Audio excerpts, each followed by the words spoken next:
எல்லாத்துக்கும் வணக்கம். நான் கார்த்திகிடம் பேசுகிறேன். ரொம்ப வந்து ஒரு வருத்தகரமான ஒரு விஷயம் என்னன்னா, நம்ம மக்களுக்கு நம்ம உரிமைக்காக போராடுற ஒவ்வொரு மக்களுக்கும் உணவு கொண்டு போறதுக்கு மிகப்பெரிய தடையா இருக்கு. காலையிலேருந்து அங்கே பட்டினியில் இருக்காங்க. நாங்களும் அப்படிதான் இருந்தோம். ப்ரெஸ் பீப்புள்னு கார்டை காமிச்சிட்டு நான் அதை வச்சு தான் வெளியே வந்தோம். வந்து இப்போ நாங்கள் சாப்பிட்டுட்டு மக்களுக்கு சாப்பாடு எடுத்து போகலான்னு பார்க்கும்போது எங்களை மாதிரி இன்னும் நிறைய மக்கள் வந்து அந்த மாதிரி வந்துட்டு இருக்காங்க.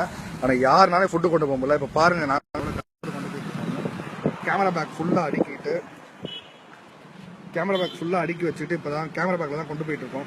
ஆனால் இதையுமே வந்து பார்த்தீங்கன்னா இது பண்ணுறாங்க. ஃபுல்லாக செக் பண்ணுறேன்ற பேரில் ஃபுட்டை வாங்கி கீழே கொட்டுறாங்க போலீஸ்காரவங்க. இது ரொம்ப வந்து வருத்தத்தக்கதாக இருக்குது. மேலும் இது போன்ற வந்து பார்த்தீங்கன்னா மக்களோட இளைஞரோட எண்ணிக்கையும் குறைஞ்சி வந்துகிட்டே இருக்குது. இளைஞர் கொஞ்சம் எழுச்சி எடுத்து வாங்க.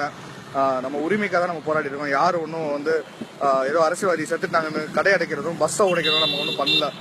அது மட்டும் இல்லாமல் ஒரு மிகப்பெரிய ஒரு கேள்வி இருக்குங்க. அது என்னன்னு பார்த்துக்கிட்டிங்கன்னா நம்ம உரிமைக்காக நம்ம போராடி இருக்கோம். அது மட்டும் இல்லாமல் அலங்காநல்லூரில் நம்ம மக்களுக்காக நம்ம போராடி இருக்கோம். நாங்கள் ஒன்றும் பஸ்ஸை உடைக்க போகிறதோ, நாங்கள் ஒன்றும் ஊர் மக்களை வந்து விரட்டி அடிக்கிறதோ நாங்கள் எதுவுமே பண்ண போகிறது கிடையாது. அப்புறம் எதுக்கு நீங்கள் வந்து போலீஸ்காரங்க வந்து மிஷின் கண்ணையும் கண்ணி வெடிகளையும் இது கொண்டு வரீங்க?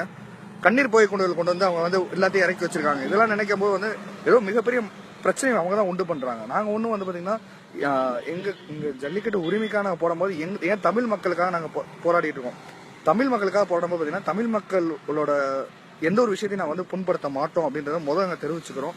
காவல்துறையினர் தான் எல்லாத்தையும் இவ்வளோ கஷ்டப்பட்டு நாங்கள் வந்து இது பண்ணிட்டு இருக்கோம். பேக் க்ளோஸ் பண்ணிடுங்க. இப்போ இது எவ்வளோ பெரிய கொடுமையாக பாருங்க. என் மக்களுக்காக நாங்கள் கொண்டு போகிற உணவுகளை வந்து மறைமுகமாக ஒரு கேமரா பேக்கில் வச்சுட்டு கேமராலாம் எடுத்து வெளியே வச்சுட்டு இதுக்காக வந்து பார்த்தீங்கன்னா இவ்வளோ கஷ்டப்பட்டு நாங்கள் கொண்டு போகணுன்ற அவசியத்தை பார்க்கும்போது ரொம்ப கஷ்டமாக இருக்குங்க. இது எல்லாருமே தயவு செஞ்சு ஷேர் பண்ணுங்கள், மக்களுக்கு சென்றடையணும்.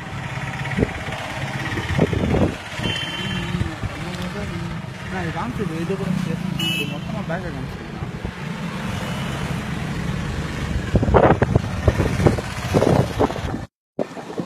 அங்க இருக்கிற வந்து 400 இளைஞர்கள் இருக்காங்க, 400 மாணவர்கள் இருக்காங்க.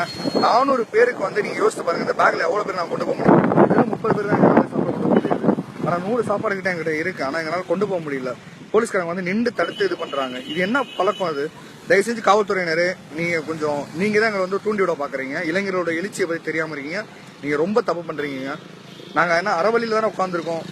ஏன் ஒரு உணவு கொடுக்குறது உங்களுக்கு என்னங்க இருக்காம நீங்க கொண்டு வந்து உணவு கொடுங்க. அங்க பட்னியில் யாராச்சும் இறந்துட்டாங்கன்னா என்ன பண்ணுவீங்க?